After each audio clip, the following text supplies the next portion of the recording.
नमस्कार मित्रांनो. आमची मोलकरीण खूप सुंदर होती. ती खूप छान कपडे घालून घरी यायची आणि घरातील सर्व कामे आटोपून नंतर आजोबांच्या खोलीत जायची आणि खोलीचा दरवाजा आतून लावून 2 तास खोलीतच असायची. माझ्या आजोबांना खाटेवरून उठता येत नव्हतं व ती मोलकरीण आजोबांची संपूर्ण काळजी घ्यायची. परंतु एके दिवशी त्या मोलकरणीच्या ऐवजी आजोबांच्या रूममध्ये मी गेले आणि आजोबांनी माझ्यासोबत असे काही केले की ते पाहून माझा श्वासच थांबला. माझं नाव सुनीता आहे. मी एका जॉईंट फॅमिलीमध्ये राहते. हे माझं घर आहे. तिथे माझे 3 काका एकत्र राहत असत. पण 2 काका आता या जगात नाहीत. फक्त माझे वडील आणि आजोबा आता जिवंत आहेत. माझ्या घरात अजूनही आजोबांच्या शब्दालाच मान आहे. त्यांना विचारल्याशिवाय घरातील एकही निर्णय अजूनही घेतला जात नाही. आमच्या घरी सर्व काही होतं. नोकर, चाकर, ऐशो आराम सर्व काही होतं. त्यातच आमच्या घरी एक मोलकरीण देखील होती आणि ती खूपच सुंदर होती. तिचं नाव होतं पूजा. तिचे खरे नाव तर प्रतिमा असल्याचे ती म्हणायची. पण तिला प्रतिमा हे नाव आवडत नसल्याने तिने तिचे नाव बदलून पूजा ठेवले. ती म्हणायची, माझ्यासारख्या सुंदर मुलीचे नाव पूजाच असायला हवं. ती मोलकरीण होती, पण तिचं वागणं जणू मालकिनीसारखंच होतं. आणि याचं कारण होतं माझे आजोबा. कारण ती माझ्या मते आजोबांची आवडती होती. ती माझ्या आजोबांची सगळे कामे करायची. माझे आजोबा अंथरुणातून उठू शकत नव्हते. पूजा त्यांचं सर्व कामं करत होती. त्यांना खाऊन घालणं, त्यांना औषधं देणं, त्यांचे पाय दाबणे, खोलीची साफसफाई करणे, ही सर्व कामे फक्त पूजाच करीत असे. आणि त्यानंतर माझ्या आजोबासोबत बसून तासनतास गप्पा देखील मारायची. माझे वडील आम्हाला नेहमी म्हणायचे, तुम्हा नातवंडांचा काय उपयोग आहे? आजोबांच्या या वयात तुम्ही आजोबांची सेवा करायला पाहिजे, त्यांची काळजी घ्यायला पाहिजे. परंतु हे सर्व काम तर मोलकरीण करीत आहे. आणि जेव्हा आजोबा हे जग सोडून जातील तेव्हा त्यांची सर्व संपत्ती देखील ते तिच्याच नावावर करतील. तेव्हा बसा डोक्याला हात लावून. माझे काका या जगात नव्हते, पण त्यांची मुलं होती आणि आम्हाला भाऊ नव्हता. आम्ही फक्त 2 बहिणी होतो.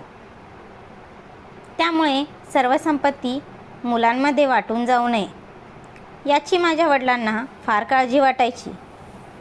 जर संपत्ती मुलांमध्ये वाटली गेली तर माझ्या वडिलांना फक्त एकच हिस्सा मिळेल आणि त्यातील बहुतेक भाग आम्हा बहिणींच्या लग्न खर्चामध्ये जाईल. त्यामुळे माझे वडील नेहमीच काळजीत असायचे. वडिलांच्या सांगण्यावरून आम्ही आजोबाजवळ बसायचो. परंतु त्यांच्याजवळ बसल्यावर आम्हाला खूप विचित्र वाटत असे. ते आम्हाला कोणालाही नीट ओळखत नसत. मग अशा व्यक्तीसोबत बसून तरी काय करायचे? आजोबांना फक्त पूजाजवळ बसून तिच्यासोबत गप्पा मारूनच बरे वाटायचे. पूजा देखील त्यांच्याजवळ बसून खूप आनंदी असायची. पूजा खोलीत गेली की त्या दोघांचे हसण्याचे आवाज आम्हाला ऐकू यायचे. एके दिवशी जेव्हा पूजा आजोबांच्या रूममध्ये गेली होती तेव्हा मी पण आजोबांच्या रूममध्ये गेले आणि समोरील दृश्य पाहून मला तर आश्चर्याचा धक्काच बसला. कारण माझ्या आजोबांच्या हातात खूप पैसे होते आणि ते पैसे ते पूजाच्या हातात देत होते. ते पैसे कमीत कमी 25,000 ते 30,000 रुपये असतीलच. मी आजोबांना म्हणाले, आजोबा हे काय करत आहात? तुम्ही या मोलकरणीला एवढे पैसे का देत आहात? तेव्हा आजोबाच मला म्हणाले, तिचा पगार आहे. मग यावर मी पण संधी साधण्याचा प्रयत्न केला. मी म्हणाले, आजोबा मला पण पैसे हवे आहेत. तेव्हा आजोबांनी माझ्या हातात 500ची नोट दिली. मी 500ची नोट पाहून विचारू लागले की स्वतःच्या नातीला आजोबा फक्त 500 रुपये आहेत आणि एका मोलकरणीला 20 ते 30 हजार रुपये देतात, असे का? आणि सांगा मला, 25 हजार रुपये एवढा पगार कोणत्या नोकराला नसतो का? हा विचार करत करत मी आजोबाच्या रूममधून बाहेर आले. तेवढ्यातच माझे वडील तिथे होते आणि आमची एकमेकांशी टक्कर झाली. माझे पप्पा माझ्यावर खूप चिडले. त्यांना माझा खूप राग आला होता आणि ते मला म्हणू लागले, तुझं कुठं लक्ष आहे? मी वडिलांना शांत केलं आणि मी माझ्या वडिलांना आजोबांच्या खोलीतील ती सर्व गोष्ट सांगितली. तेव्हा त्यांना देखील आश्चर्याचा धक्काच बसला. त्यांनी मला विचारले, तू खरंच आजोबांना त्या मोलकरणीला पैसे देताना पाहिलेस का? तेव्हा मी म्हणाले, हो, मी माझ्या डोळ्यांनी पाहिले. आजोबा त्या मोलकरणीला पैसे देत होते आणि मी विचारल्यावर तो तिचा पगार आहे, असं मला आजोबांनी सांगितलं. माझे पप्पा म्हणाले, असं शक्यच नाही. आज तर 16 तारीख आहे आणि महिन्याच्या मध्येच आपण कुठल्याही नोकराला पगार देत नाही. आणि दुसरी गोष्ट म्हणजे तुमचाच पगार हा 10,000 रुपये आहे. मग बाबांनी तिला 25,000 रुपये का दिले? माझे पप्पा त्याच रागाच्या भारात आजोबाच्या खोलीत गेले. मी पण त्यांचं बोलणं ऐकू लागले. पप्पांनी आजोबाला विचारलं, हिला एवढे पैसे का दिलेत? तेव्हा आजोबा म्हणाले, त्या गरीब स्त्रीच्या घरात काही समस्या आहेत. तिची आई आजारी आहे म्हणून मी तिला पैसे दिले. तुझी मुलगी तर चांगलीच आग लावून निघाली. आमच्या खोलीतून ती निघून गेली आणि घरात भांडणं लावायचं काम सुरू करू लागली की काय? मी एखाद्या गरीबाला पैसेही देऊ शकत नाही का? मी असा अंथरुणाला खेळलो आहे आणि माझ्या अंतिम वेळेमध्ये मी काही चांगलं काम केलं तरी तेही तुम्हाला पटत नाही का? तुम्हा लोकांना फक्त माझा पैसा हवा आहे, पण मला तुमच्याकडून काहीच फायदा नाही. मला जेव्हा गरज असते, मला जेव्हा कोणाशी तरी बोलायची इच्छा असते, तेव्हा तुम्ही कोणीही माझ्या आजूबाजूला नसता आणि तुमची मुलेही नसतात. पण ही मुलगी तिचे सर्व काम आटपून माझ्याजवळ येऊन माझी सेवा करते, माझ्याशी गप्पा मारते. तुमच्याकडे माझ्यासाठी थोडाही वेळ नाही. आजोबांचंही बोलणं ऐकून पप्पा गप्प बसले आणि बाहेर येऊन माझ्यावर ओरडू लागले, जर पुन्हा तू आजोबांच्या खोलीत गेलीस तर बघ, गाठ माझ्याशी आहे. पप्पा खूप अस्वस्थ दिसत होते आणि एका मोलकरणीसमोर त्यांचा अपमान झाल्यामुळे त्यांना खूप रागही आला होता. 2 दिवस पप्पा माझ्याशी काहीच बोलले नाहीत. ते कोणत्या तरी विचारात सारखे दिसायचे. आणि एक दिवस त्यांनी मला त्यांच्या रूममध्ये बोलून घेतलं आणि मला बोलले की मला तुला एक गोष्ट सांगायची आहे, जी ऐकून मला आश्चर्याचा धक्काच बसला. माझी लहान बहीण खूप लहान होती. ती 10 वर्षाची होती, पण मी मात्र 18 वर्षाची होते. त्यामुळे माझे पप्पा सर्व काही माझ्यासोबतच शेअर करायचे. पप्पा म्हणाले, मला तुला एक गोष्ट सांगायची आहे. आपल्या घरची मोलकरीण पूजा हिने आजोबांना तिच्या जाळ्यात बरोबर ओढलं आहे. त्यामुळे आता तुलाच या घराची काळजी घ्यावी लागणार आहे. पूजा आजोबांसोबत कोणता तरी मोठा खेळ खेळत आहे. आजोबांना फसवून ती त्यांच्याकडे पैसे काढत आहे. कारण मी पूजाची तिच्या घरी चौकशी केली. मला पूजाचा लहान भाऊ भेटला होता. त्याला मी विचारलं की तुझ्या आईची तब्येत कशी आहे रे? आता ती कशी आहे?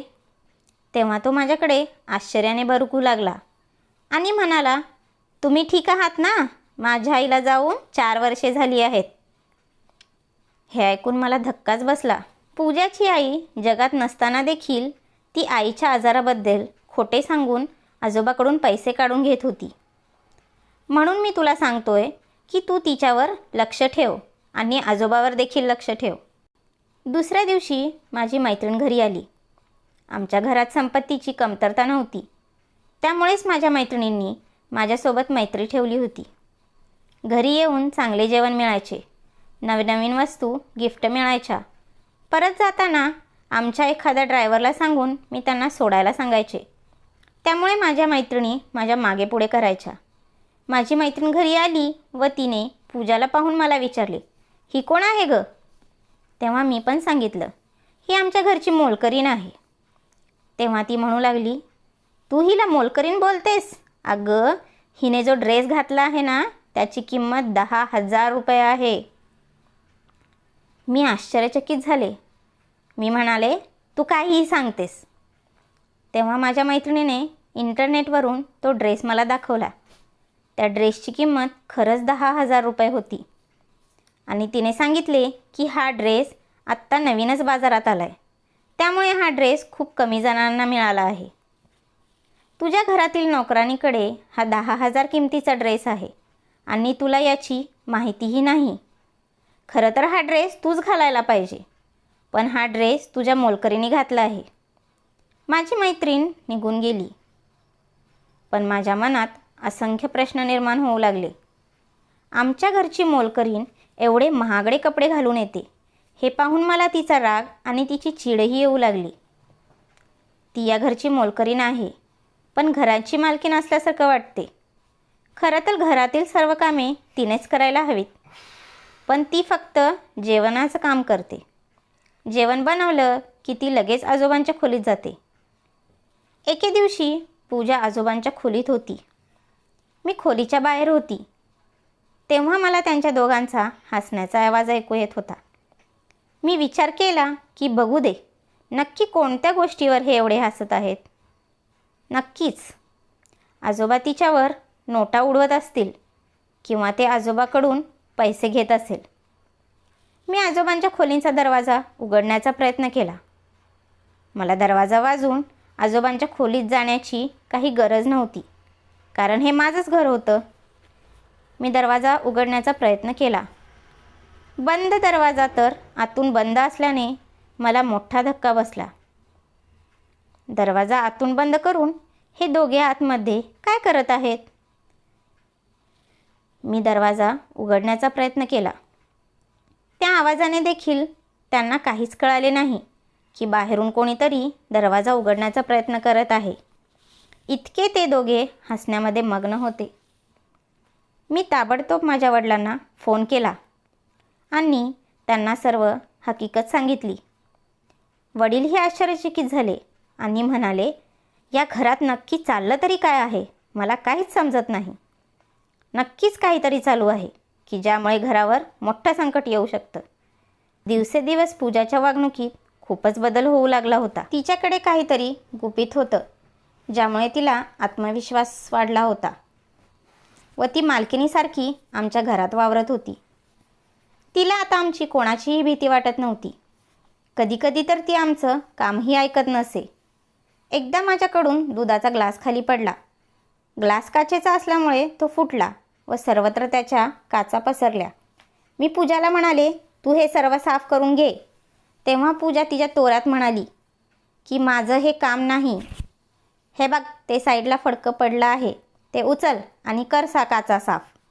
कोणती मोलकरीण मालकासोबत असं बोलू शकते?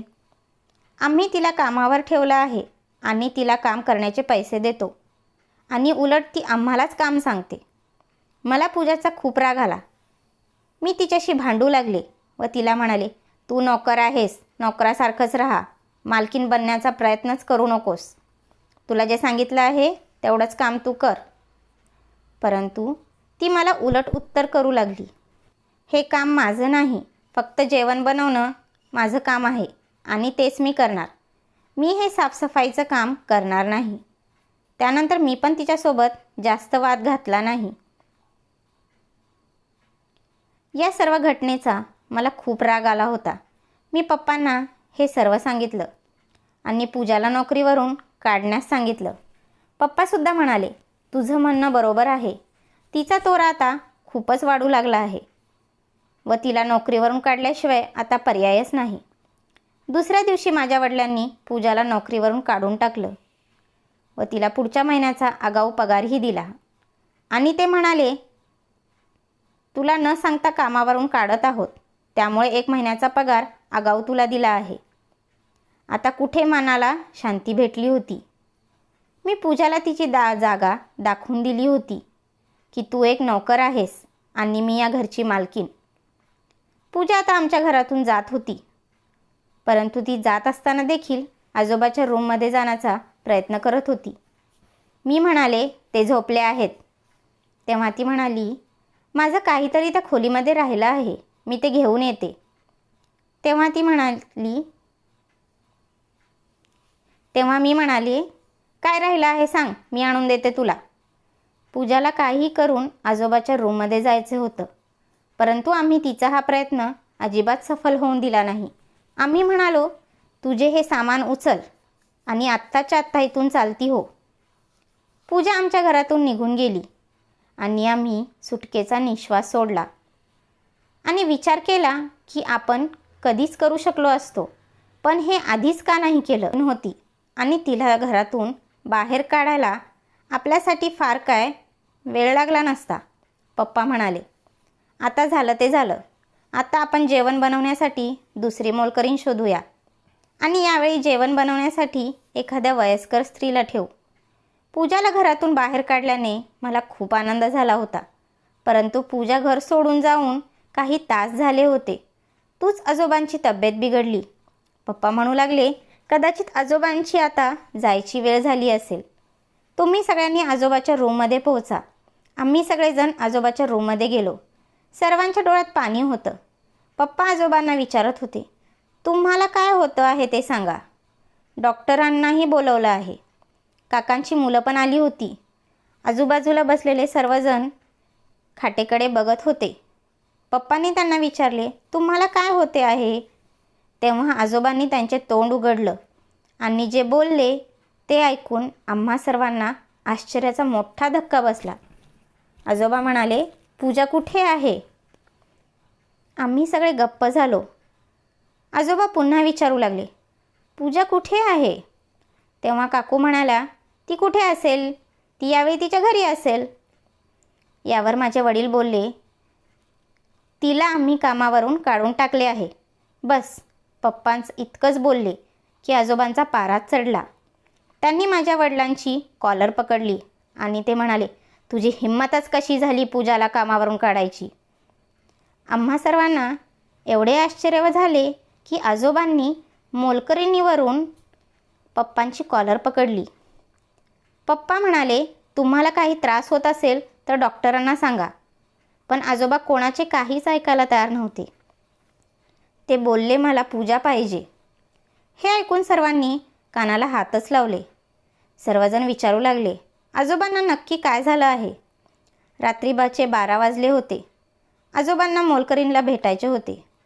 शेवटी नाईलाजाने माझे वडील पूजाच्या घरी पूजाला आणण्यासाठी गेले. पूजाच्या घरी गेल्यावर पूजा पप्पासोबत खूपच उद्धट वागू लागली. ती म्हणाली, तुझा बाप आता मरत आहे म्हणून तू मला न्यायला आलास का. मी नाही येणार. पप्पांनी पूजाला खूप विनंती केली, तेव्हा कुठे पूजा यायला तयार झाली. पूजा घरी आली. आजोबांच्या रूममध्ये जाऊन ती आजोबांचा हात हातात घेऊन बसली. घरातील सर्व लोक आश्चर्यचकित झाली. घरात हे नक्की काय चाललं आहे हे त्यांना काही समजतच नव्हतं. या बाईला आधी इथून काढून टाका, असं सर्वजण बोलत होते. तेव्हा माझे वडील बोलले की हिला नोकरीवरून काढलं होतं, परंतु जे काय झालं ते तुमच्या समोरच आहे. आजोबांनी स्वतः हिला पुन्हा बोलून घेतलं. आता तुम्ही सांगा, आपण सर्वांनी काय करायचं. माझ्या वडिलांनी पूजाला नोकरीवरून काढले होते, त्यामुळे आजोबांना माझ्या वडिलांचा खूप राग आला होता. त्यामुळे आजोबासमोर वडिलांचे नाव खराब झाले होते. आजोबा माझ्या वडिलाकडे खूप रागाने बघायचे, जणू काही ते त्यांना मारणारच आहेत. पूजा खूप खुश होती. आजोबांनी लगेच काही पैसे तिला दिले आणि तिला बोलले की तुला कामावरून कोणीच काढू शकणार नाही. मी जोपर्यंत या जगात आहे तोपर्यंत तुला या घरातून कोणीच बाहेर काढू शकणार नाही. पाणी डोक्यावरून पूर्णपणे चाललं होतं. घरात काय चाललं आहे हे सगळ्यांनाच कळून चुकलं होतं, परंतु जे काय चाललं आहे ते अजिबातच चांगलं नव्हतं. नंतर मी सर्वांना सांगितलं की पूजा आजोबाच्या रूममध्ये गेल्यावर आतून दरवाजाची कडी लावते. सर्वांनी कानालाच हात लावला. सर्वांना वाटू लागलं की आमचे वडील मरण्यापूर्वी आमची इज्जत घालणार आहेत. दरवाजा बंद करण्यामागे काय हेतू असू शकतो. माझे वडील म्हणाले, माझ्या परीने जेवढे शक्य आहे तेवढे मी केले. आता पुढे काय करायचे हे तुम्हीच विचार करा. नंतर पूजा तिच्या घरी जायला निघाली. पूजाच्या डोळ्यात एक वेगळाच आनंद दिसला. कदाचित तिला माहिती होतं की तिला कामावरून आता कोणीच काढू शकणार नाही. ती आता या घरात परत येणार आणि तिला रोखणार देखील कोणीच नाही. परंतु मी आता या प्रकरणात हात घालण्याचा विचार केला. मी विचार केला की या पूजामध्ये, या रूममध्ये असं नक्की काय चाललं आहे ते मी जाणूनच घेणार. मी माझ्या मनात एक प्लॅन तयार करायला सुरुवात केली. 2-4 दिवस असेच जाऊ दिले. नंतर मी पूजाच्या रूममध्ये गेले आणि पूजाचे काही कपडे आणले. माझ्या या प्लॅनबद्दल मी कोणालाच काही सांगितले नाही. जर मी माझ्या वडिलांना सांगितले असते तर त्यांनी मला कधीच असं करू दिलं नसतं. मी त्या घरची मोठी बहीण होते आणि मला सर्वांचा हा प्रश्न सोडवायचा होता. पूजा किचनमध्ये जेवण बनवत होती तेव्हा मी गुपचूप जाऊन किचनचा दरवाजा बाहेरून लावला आणि एका नोकराला सांगितले की जो माझ्या भरवशाचा होता, त्याला सांगितलं पूजावर लक्ष ठेव. आणि मी स्वतः पूजाचे कपडे घालून आजोबाच्या रूममध्ये गेले. मी ओढणी जरा चेहऱ्यावर आणली होती त्यामुळे आजोबांना माझा चेहरा नीट दिसत नव्हता. मी आज जाऊन दरवाजा बंद केला. आजोबा म्हणाले, आज नवरीचा ड्रेस घातला आहेस, काही स्पेशल आहे का? मी फक्त हसून मान हलवली. आजोबांना होकार दिला. आजोबा म्हणू लागले, अच्छा, म्हणजे आज तू नववधू आहेस, म्हणजे नवरी बनण्याचा सराव करत आहेस. मी जाऊन आजोबांच्या पायाजवळ बसले आणि त्यानंतर त्या खोलीत जे काही घडलं ते पाहून माझा जीवच जायचा बाकी राहिला होता फक्त. कारण आजोबा बोलले, तू राहुलची नवरी आहेस ना, मग तुझं आणि राहुलचं लग्न लावून देईन आणि हे काम झालं की मी जग सोडून जायला मोकळा होईल. राहुल हा दुसरा तिसरा कोणी नसून माझ्या काकांचा मुलगा होता आणि कदाचित माझ्या काकांच्या मुलाचे पूजासोबत प्रेमसंबंध होते आणि त्यांचं लग्न होणार होतं. पूजा या घरची सून होणार होती व हे आजोबांना देखील माहीत होतं. पूजा या घरची सून होणार होती म्हणूनच तिचा चालीरीतीमध्ये बदल आला होता. म्हणूनच ती एका मोलकरींसारखी न वावरता घरात मालकिनीसारखी वावरत होती. मी आजोबांना आवाज बदलून तुमच्यासाठी पाणी आणते असं म्हणून रूममध्ये बाहेर निघाले. माझ्या कानावर विश्वासच बसत नव्हता. मी ताबडतोब माझे कपडे बदलले आणि किचनचा दरवाजा उघडला. नोकराला विचारलं, पूजाला काही संशय तर आला नाही ना? तेव्हा त्याने सांगितलं की ती तिच्या कामात व्यस्त होती, तिला काहीच कळलं नाही. आता मी माझ्या वडिलांची वाट पाहू लागले. त्यांना फोन केला तेव्हा कळालं की ते मीटिंगमध्ये बिझी आहेत. माझे वडील रात्री घरी आले तेव्हा मी त्यांना म्हणाले, मला तुमच्यासोबत काही महत्त्वाचं बोलायचं आहे. तेव्हा माझे पप्पा त्यांच्या रूममध्ये मला घेऊन गेले आणि मी त्यांना सर्व प्रकार सांगितला. हे सर्व ऐकून वडिलांना आश्चर्याचा धक्काच बसला. पप्पांनीही सर्वांना सांगितले की राहुल आणि पूजा यांचे प्रेम प्रकरण चालू आहे. जेव्हा राहुलच्या आईला हे सर्व कळालं तेव्हा ती देखील आश्चर्यचकित झाली. राहुलला बोलवलं आणि सर्वजण त्याची समजूत काढू लागले की ती एक मोलकरीण आहे, तिचा नाद सोडून दे. तेव्हा राहुल म्हणाला, मी तिच्यावर प्रेम करतो आणि हे आजोबांना देखील माहिती आहे आणि मी तुम्हाला सांगतो, तुम्हाला ही गोष्ट माहीत नसेल पण आजोबांनी माझ्या लग्नाला होकार दिला आहे. राहुल प्रेमामध्ये पूर्ण आंधळा झाला होता, वेडा झाला होता. घरातील लोकांनी त्याला समजवण्याचा खूप प्रयत्न केला. मोलकरींसोबत लग्न करू नकोस, लोक काय म्हणतील याचा तरी विचार कर. परंतु त्याने कोणाचेच ऐकले नाही. ती खूप सुंदर आहे आणि मी तिच्या प्रेमात आहे. आणि नंतर आजोबाच्या रूममध्ये जाऊन आजोबांना सर्व प्रकार सांगितला. त्यांनी सांगितलं की पुढच्या आठवड्यात तुम्ही दोघांचे मी लग्न लावून देईन आणि आजोबांनी पुढच्याच आठवड्यात दोघांचे लग्न लावून दिले. त्यानंतर काही दिवसातच आजोबा अचानक हे जग सोडून गेले. आम्ही सर्व खूप दुःखी झालो. परंतु यापेक्षा दुःखाचा डोंगर धक्का आम्हाला होता तो म्हणजे की आजोबांच्या संपत्तीचा सर्वात मोठा वाटा पूजाला आणि राहुलला दिला गेला होता. संपत्तीतील फार थोडा वाटा त्यांनी आमच्या नावावर केला होता. यावर आमचा उदरनिर्वाह करणेही शक्य नव्हते. आता आम्हाला कळून चुकले होते की जर आम्ही आजोबांची सेवा केली असती, त्यांची काळजी घेतली असती, तर आज आमच्यावर जी परिस्थिती आहे ती आली नसती. पण पूजा आणि राहुल यांचं नशीबच उघडलं होतं. पूजा आणि राहुल आता शहरात राहू लागले होते. ते त्यांचं आयुष्य खूप छान जगत होते. आता त्यांनी आमच्याशी भेटणं बोलणं सर्व काही बंद केलं होतं. काही दिवसांनी माझ्या वडिलांची प्रकृती बिघडली आणि तेही त्याच खोलीत राहू लागले जिथे माझे आजोबा राहत होते. मी माझ्या बोलण्याची खूप काळजी घेतली. त्यांच्या बाजूला बसू लागले, त्यांच्याशी गप्पा मारू लागले. सर्व प्रकरणात चूक कोणाची होती माहीत नाही, परंतु जे झालं ते खूप वाईट झालं. या गोष्टीचे दुःख कायम राहील की पूजा नावाची कोणीतरी एक मोलकरीण आमच्या घरात आली होती आणि ती आमचं संपूर्ण घर उद्ध्वस्त करून निघून गेली. मित्रांनो, तुम्हाला ही कथा आवडली असेल तर नक्की व्हिडिओला लाईक करा, चॅनलला सबस्क्राईब करा. पुन्हा भेटूया पुढच्या व्हिडिओमध्ये. धन्यवाद.